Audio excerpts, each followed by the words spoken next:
अस्सलामु अलैकुम वरहमतुल्लाहि वबरकातुहू। आज हम बात करेंगे गुसल के बारे में। तो गुसल देखें, जब भी कोई शख्स नापाक होता है तो उससे पाक होने के लिए गुसल की ज़रूरत पड़ती है। तो आइए देखते हैं कि किन किन वजूहात की बिना पर हम गुसल कर सकते हैं और किस तरह हम गुसल करके पाकी हासिल कर सकते हैं। तो देखें, गुसल के लिए गुसल के तीन फ़राइज़ हैं। अगर इनमें से कोई एक फ़र्ज़ छूट जाए तो उस सूरत में हमारा गुसल नहीं होगा।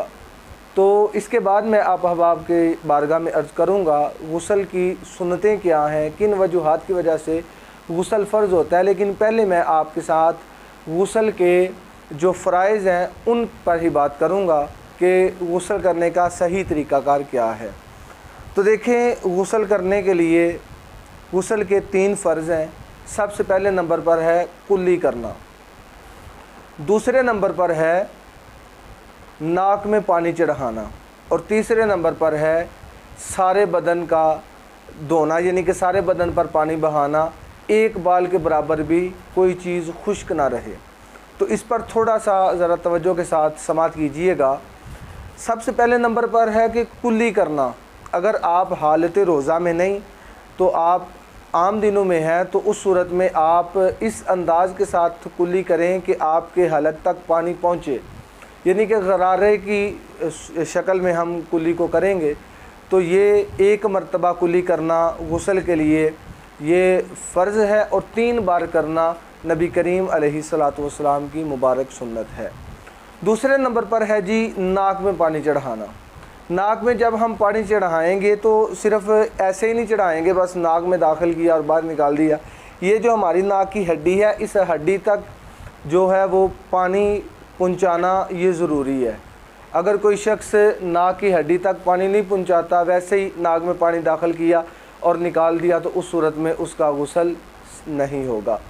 और तीसरे नंबर पर है और दूसरे नंबर पर जो मैंने आप अहबाब के सामने बात अर्ज़ की, नाक में पानी चढ़ाना, एक बार नाक में पानी डालना ये गुसल के लिए फ़र्ज़ है और 3 बार नाक में पानी चढ़ाना नबी करीम अलैहिस्सलातु वस्सलाम की सुन्नत मुबारक है।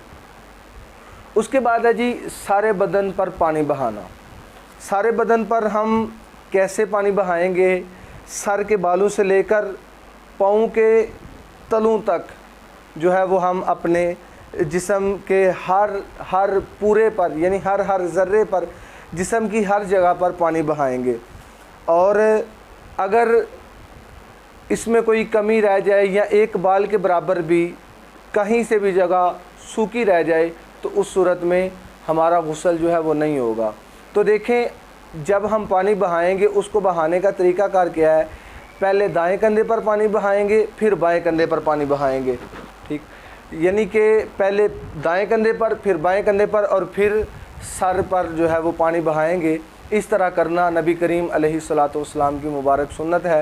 तो उम्मीद है कि गुसल के फ़राइज़ की आपको बखूबी समझ आ चुकी होगी। अल्लाह की बारगाह में दुआ है अल्लाह रब्बुल इज़्ज़त हमें शरई मसाइल को समझ कर उन पर अमल करने की तौफ़ीक़ अता फ़रमाए।